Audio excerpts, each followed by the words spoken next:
আসসালামু আলাইকুম। আজকের পাঠটি হচ্ছে বাংলা সর্বনাম শুদ্ধ উচ্চারণ।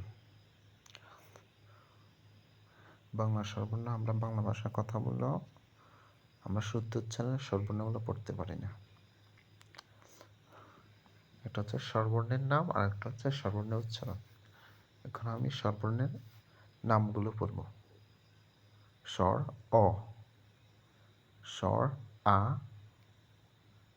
হ্রস্ব ই, দীর্ঘ ই, হ্রস্ব উ, দীর্ঘ উ, ঋ, এ, ওই, ও, ও।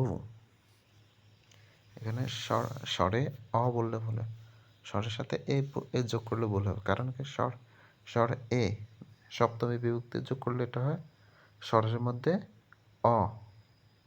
তার মানে দেখেন কণ্ঠস্বরের মধ্যে অ, যা ব্যাকরণ এর নাম প্রকাশ করে না, সর্বর্ণের নাম প্রকাশ করে না, কণ্ঠস্বরের মধ্যে অ, এটা মানে এই একটা।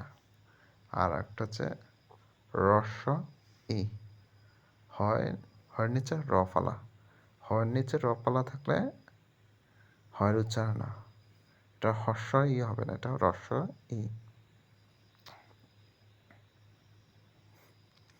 আর এগুলো ধ্বনি হবে স্বর অ ধ্বনি হবে অ, স্বর আর ধ্বনি হবে আ, হ্রস্ব ই ধ্বনি হবে ই, দীর্ঘ ই ধ্বনি হবে ই,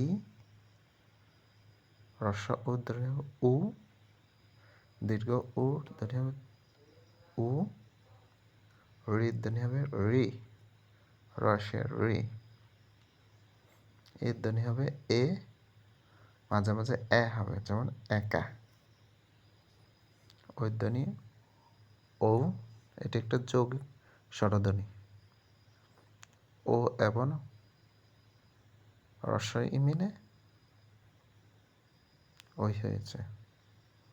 ও, ও ধ্বনি হবে ও, ও।